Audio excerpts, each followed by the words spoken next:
आज हमारे वकला ने इस मौक़िफ़ की बुनियाद पर अदालत के सामने भरपूर तौर पर आईन और कानून के मुताबिक बेंच को मशवरा दिया, लेकिन बदकिस्मती से अदलिया ने बेंच ने एक गैर जानिबदार की हैसियत में ठंडे दिल के साथ हमारे मुतालबे पर गौर करने के बजाय और उसे कबूल करने के बजाय मुस्तरद कर दिया है। और ये कि फैसला अब तीन जजों पर मुश्तमिल बेंच ही करेगा। तो आज हम तमाम पार्टियों के जो हम इत्तेहादी हैं वो अपना वाज़ेह मौक़िफ़ देना चाहते हैं कि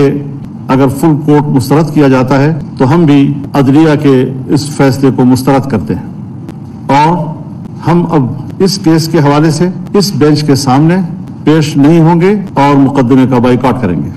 हम अपना फैसला देना चाहते हैं। हम ये भी बता देना चाहते हैं कि एक लंबी तारीख है इसकी कि मुल्क के सियासी निज़ाम में अदलिया के ऐसे फैसले कि जिसने हुकूमती निज़ाम में इज़्तिराब पैदा किया है, हुकूमत की पॉलिसियों की तसलसल को तोड़ा है और जिसके नतीजे में माशी बहरान पैदा हुए हैं, ये हुकूमत अब उस तसलसल को ख़त्म करना चाहती है। ये हुकूमत चाहती है कि इसमें कोई इदारा मुदाखलत न करे, ऐसी कोई मुदाखलत जो हुकूमती अमल और सरकार के अमल को मुतासर करे, इससे हर एक इज्तनाब करे, वरना